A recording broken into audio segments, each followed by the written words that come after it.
Releasing in Australian cinemas on March 19th is a new documentary called Iron Winter. And it's my great pleasure to be speaking to the writer-director of Iron Winter, Kasimir Burgess. Kasimir, welcome to Movie Metropolis. Thank you for having me, Peter. Good to Great talk to to be you. here. Yeah, it's such an incredible documentary set in Mongolia about these two young men and their herding of 2,000 horses and all that. It's an incredible story. How did it all come about that you were able to make this film? I guess it's a long story, but to put it briefly, there was an article by Edward Kavanagh written in Al Jazeera, and some producers brought that to me. It sort of outlined a community that had this incredible, very ancient tradition that was under threat. It had actually been off for 5 years, and there was a few families that were really hungry to bring it back, and could see the value in it as a pathway to manhood for their young herders, but also just as something which is very, yeah, culturally important to the Mongolians. The horses are like their gods. They really do worship them, and I mean, they're like farming sort of families who will take these horses out as a community service in a way, keep them alive over the 5 long dark months of winter. So yeah, this article captivated me, and I went over there with the producers, with Morgan Wright and Ben Galotta, Chris Kamen, and to see if there was a need amongst the elders for this story to be told, to see if they wanted it in the first place. They wouldn't let us leave until we promised to come back. So that was promising, and slowly, yeah, we honed in on the family that would eventually go on that big trek with all those horses. Incredible story. And I must say, they are very candid about talking on camera. And so tell me about your process, about how Mm. willing they were to reveal all, I suppose, about their situation and especially Yep. the young lads who were experiencing real issues. Yeah, look, I think initially, they went in quite wide-eyed and naive, the young herders, in some ways. They're very excited about the adventure and very open, um, and wanting every facet, every aspect of the adventure captured properly. Very excited, both elders and boys, to have this tradition that they're so proud of filmed and shown around the world. So very open. Also, Mongolians are quite grounded and present. And I guess, yeah, it's hard to describe, but they just can't be anything but what they are. There's a lack of self-consciousness, which I found really startling and refreshing. So they're very candid, and as you say, and very they could forget about the camera, some of the best actors can. They're not actors in any way, but they just had a way of just moving past that, the sound and all this, and just being themselves with each other. So really lucky in that way. And they're obviously very compelling individuals. And their faces are quite beautiful in some ways, and like landscapes of their faces. So it was just from the first few days, a dream to be filming with them, with such open subjects. Wow, But that yeah, look, is there were times when they didn't want to film, when it was too much, when winter got too hard, and the uh losses were too great. And we just respected that, and would step right back, because the stakes were so high. The horses are, if they die, it's 500 US or so that they then have to repay to the owner, and that's devastating when that happens. And then there were many deaths. Fortunately, the owners were understanding that it wasn't the boys' fault. It wasn't anything to do with the herders. In fact, it was just Mongolia's harshest winter on record, with temperatures that are going sort of up and down, and creating this very hard um, ice that the horses can't get through. So they end up becoming exhausted and breaking their ankles and sometimes dying. So yeah, we stepped back when things got too hard and respectfully and found ways if they didn't want the camera there at that moment, and there was only maybe once or twice this happened, we would discuss them filming each other maybe on their phones or just recording audio as a respectful compromise. Yeah, really interesting to hear that, Dave. So tell me about the filming process using cameras because conditions were pretty harsh at times, and tell me about you using cinematography to capture beautiful images, but to be able to Mm. persevere during harsh Hmm. conditions. Yeah. Well, look, my cinematographer Benjamin Bryan is well, he's very talented, but also very resilient. And I kind of I learnt that with him on Franklin, and we said to each other after that film, well, at least, it can't get any harder than this. We've survived this trip. And it was a bit of a nightmare shooting Franklin. You're just Mm. hurtling forward through rapids and nearly drowning and freezing and getting eaten alive by leeches, all the good things. So then, yeah, when this next film came up, I said, I'm sorry, Ben, but I feel like this is also going to be a trial. But yeah, his resilience and talent, and also I think working really well together, having developed a shorthand, helped us get what we needed to get in the can. Also shooting on his ARRI LF, which he knows so intimately, and these beautiful Lomo lenses, 100-year-old Russian lenses are very robust. And if something breaks on his camera or with lenses, he's very good at he'll sort of take it apart and do some welding. So it's, I think a cameraman who knows their gear intimately, it's like it's an extension of their body in some ways, is helpful, on a shoot like this or Franklin. But yeah, look, going from the warm gur inside with a fire to outside where it might be -40, -50, is a real shock for your body, and for the gear. So it was about working out how to protect the camera with, be extra layers of beanies and hand warmers that go on batteries and all these little tricks. And then, hard drives that need to go near the fire, otherwise they just stop spinning, when we're doing all the data wrangling. And I guess allowing for the condensation time, that the misting of lenses between going in and out, in and out. So it's like, well, there's 10 minutes, you just have to wait for that condensation to lift. Wow. But we chose to film in a way that was quite tableau, just fixed lenses, prime lenses, rather than a run and gun traditional doco look. We kind of wanted a more considered cinematic approach, a more painterly approach, and to allow the power of the landscapes and the faces to tell the story, because there's not a lot of dialogue. But we realized from our first recce that it was going to be a beautiful location to film in. Wherever you pointed the camera, there was another photographic moment, another painting. So falling under the spell of both the culture and the landscape was very important to and inspiring for what ended up being the final frames that make up the film. Um, so yeah, I think I'm not sure if that answers your question, but Yes. we yeah, we just made do with some very resilient crew, both Mongolian and Australian. There was 12 of us all up, and some very tried and tested German and Russian precision camera gear. Well done on all that because I really admire your perseverance on all of that. It's really great to watch on the screen. So well done. I must ask you about the tradition that these young men, for example, are being shepherded into, so to speak, and one of whom wants to Yeah. go to the city and wants to find a new pathway.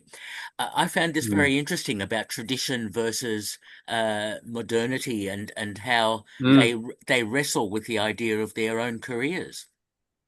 Yes. I think, yeah, what we're watching is Buttvolt, who is the more uncertain, the younger of the two herders. He was 19 at the time, and Sagana, the older, who's maybe more sure that he wants to be a herder, sometimes questioning it, feeling yes, it's difficult life, but he loves horses so much that he's really going to go with it. Whereas Buttvolt, the younger of the two, was kind of caught in between worlds, wasn't he? He's kind of, Mm, and still is, modernization, globalization, has kind of shown him a world that's maybe more attractive, maybe an easier life in the city.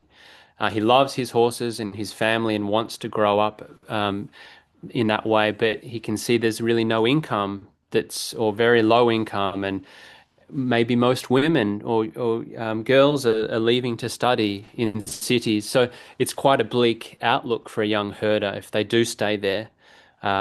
They can't perhaps marry. There's very little chance of them being able to find a partner, and the work is really drying up. So yeah, I think we watch Buttvolt, and I won't say too much, but having those questions and feeling that pull into the modern world, and you see them on their phones, addicted like most of us to Facebook and doom scrolling and enjoying chatting with girls. As you said, I kind of wish we could chat with girls whilst being with horses. And what he's saying, I think, is, wouldn't it be great if these two worlds, where women and work and television and bright lights and the city and the horses could be side by side. mm, But it's a kind of impossibility in a way. And I think what we're witnessing in a really sort of precious way, and a big historical moment, is perhaps the last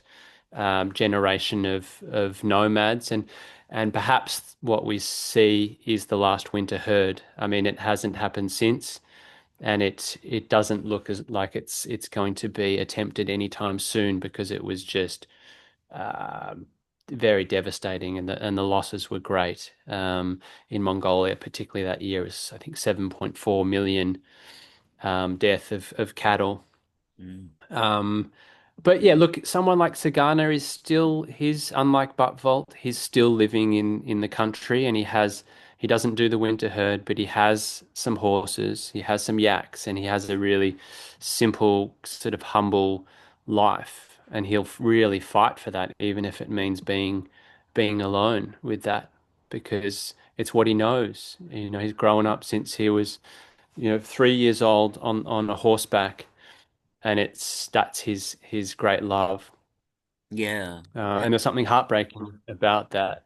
Mm. These two beautiful young men who have so much potential, and you want them to realize that. But there's going to be some big compromises depending on what they choose. So we're watching young men at the crossroads, really very much on the edge of manhood, of adulthood, and we're watching them just find their way. They don't necessarily come up with all the answers, but I think their resilience and their friendship is what we started to become more interested in capturing, and their humor as well in such dark times, and their horsemanship. Just incredible to watch them like gods, standing up, just galloping along a cliff edge. There were so many times we were astounded by what we were seeing, and very grateful that we could be there to capture it, to show audiences. Absolutely. It's so revealing and says so much about what's happening globally, as you say. It's Exactly. yeah, Yeah, it's yeah. it's a microcosm for what's happening everywhere, isn't it? To Yep. to culture, and yeah, and particularly to people at the pointy end of climate change, Yes, in these remote places. exactly. Now, the title Iron Winter is referred to in the film. What made you decide to use that as the title of the Mhm. film? Mm, that's a very good question. Yeah, I've been hoping someone would ask me that. Because we didn't know what to call the thing, and there were so many different possibilities, but there was there was going through all the rushes, hundreds and hundreds of hours, and going, we had many translators, probably 12 translators, working on different sections of the rushes.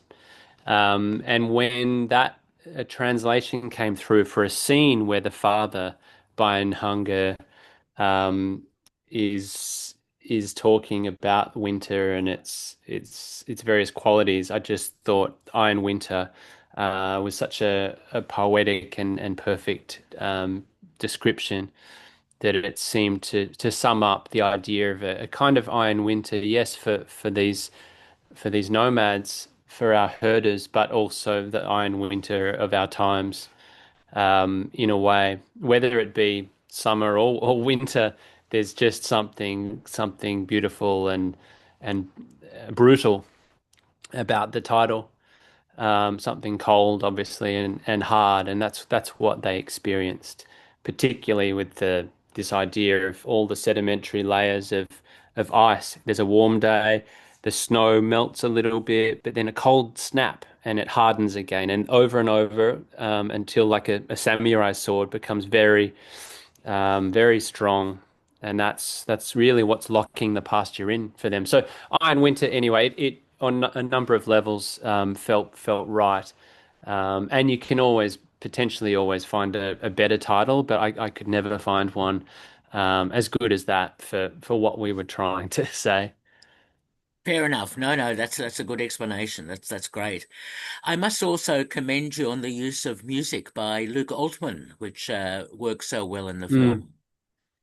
Yeah, Luke's. Yeah, it took us a long time to arrive at that score. Many conversations in the early days, even before he was signed on to the project.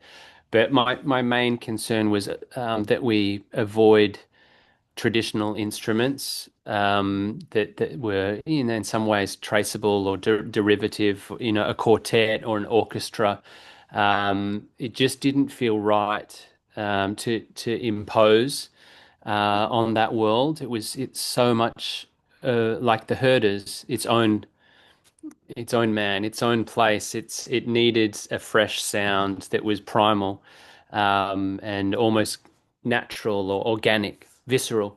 So I suggested to Luke, he's like, "What kind of sound do you want?" I said, "This is going to sound vague, but can we have a score, a soundscape that's integrated? So the sound design and the score, it's quite musical, and it's not a traditional score in some ways. It needs to sound like a falling rock that's echoing when it crashes in the valley, or a scream, or perhaps thunder or fire crackling."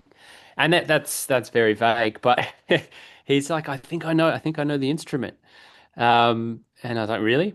And wasn't expecting it to happen so quickly. But um, he, he and a friend built what they call a music box, and it's half synth, one string, but with lots of little bits that you can plug in and plug out, and you play with a Mongolian horsehair bow, and you have to record as you're playing. So you got one shot at it, but slowly he would create a palette or a vocabulary of sounds, which then which he rather built into score and into the sound design and into the landscape. So yeah, all this to say it wasn't a traditional score. Often we will work with a quartet or an orchestra, which is wonderful. But for some reason, I had a strong impulse that we didn't want to impose a more Western sound upon this world. It needed to come from underneath. Yeah, it works really well. So well done on that. And I must ask you about the editing process, because any documentary editing is a real task. Tell me about your process, because Mm. that's not easy. Hmm. No, I think it's hard, but it's joyful. I edit by myself, usually for probably more than three-quarters of the edits. I'll be alone for 9 months, and then we'll bring in an editor, dedicated editor, who will often help us iron out problems that I've created. or are just natural. And often it's in the first 10 minutes. It's in or 5 or 10 minutes. It's in the setup and getting that right, the right amount of information for the audience, the right amount of geography and orientation, both, the setup of the characters and the world is really tricky.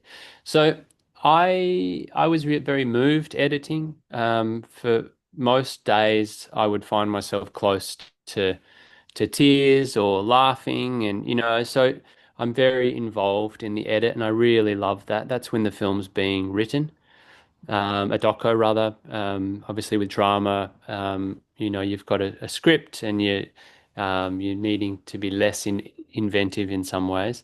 But yeah, doco's exhilarating. So I work standing up on a big uh, projected image that's almost to scale, human scale, and I have headphones on, and I drink probably 5 liters of tea a day in a thermos that I just keep filling up.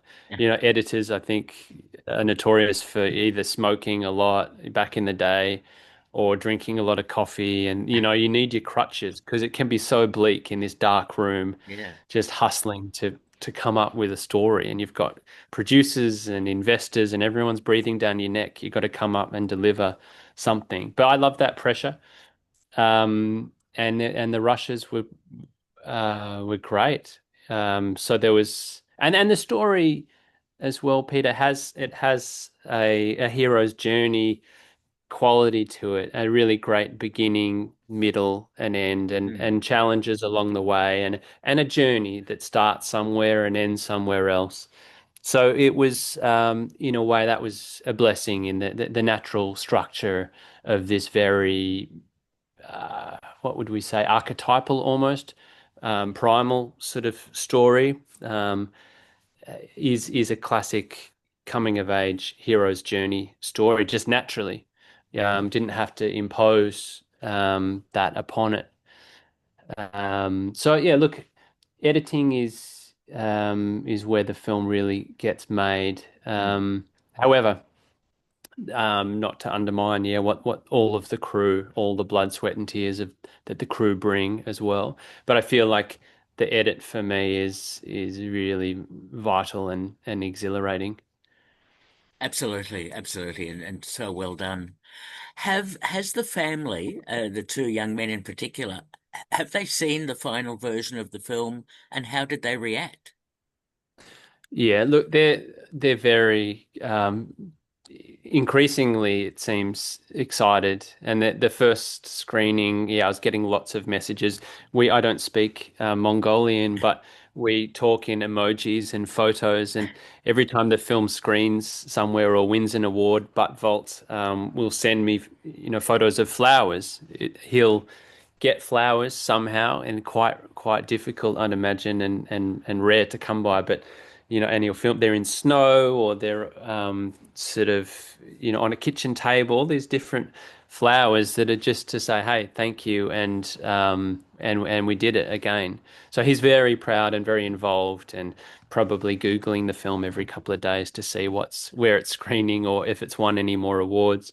Um, and yeah, and we make sure we fill them in on the journey as well. But yeah, the initial screening in Sakia town, the producers went back to Sakia and screened the film in a big town hall on a sheet, and I think it was on for several days, so people could kind of come and go, and it almost felt as though the film would just stay up, and that's. The community was so proud and embraced it, and we put on a big party with food and drink and dance, which was really the spirit with which the film began. So lovely to, full circle moment, for the community to embrace it in that way, and as several of them said, to recognize themselves, to see themselves in the film, which is good because it'd be so easy to misrepresent people and yeah, your subjects, because you can rewrite someone's character in the edit. Obviously, people will often think that doco it's all true, but it can be You can go astray in manipulations. So I Yep. think, yeah, but part of the thing I'm most proud of with this film is the authenticity, and the immediacy, the urgency of the story, and the um, how we managed to capture something in a very collaborative way that is it's humming with the community spirit and involvement. Well done on that. Congratulations. And as you said, you've received awards, you've screened internationally, and now releasing in Australian cinemas on March 19th, which is great to see. So well done on all that. Thank you, Peter. Yeah, you never know how a story is going to translate into film, but it's been an amazing journey so far, and incredible privilege to be involved.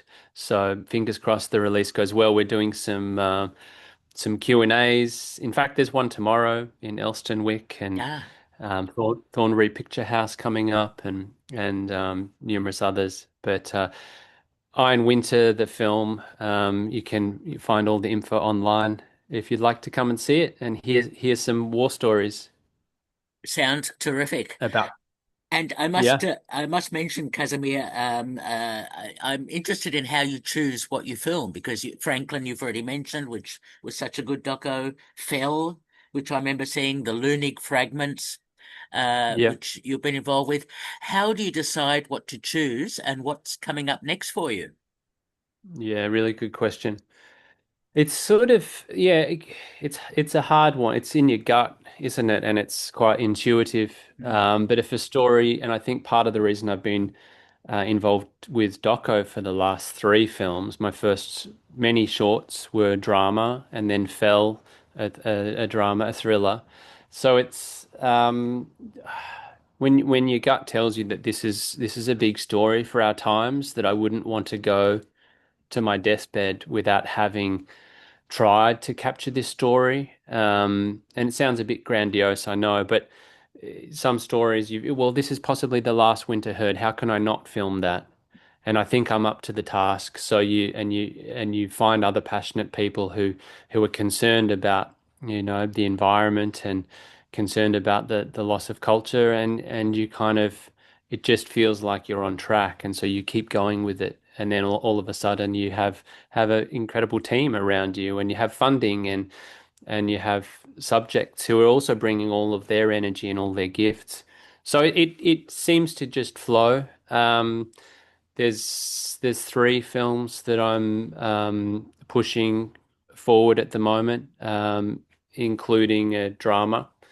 But it's like, which is the go film? You can't have all your eggs in one basket, because I feel like I tried that approach maybe 20 years ago, and you end up bashing your head against the wall because you need multiple projects, Mm. and you'll follow where the momentum builds and the energy flows. It sounds a bit ethereal, but it's a kind of, it's a equal balance, or maybe a heady mix of heart and mind. The pragmatism, I need to pay the rent or the mortgage, and I need to keep my family afloat, but also what story matters to me the most. And sometimes all of those things align, and you can yeah, get by, and make it work.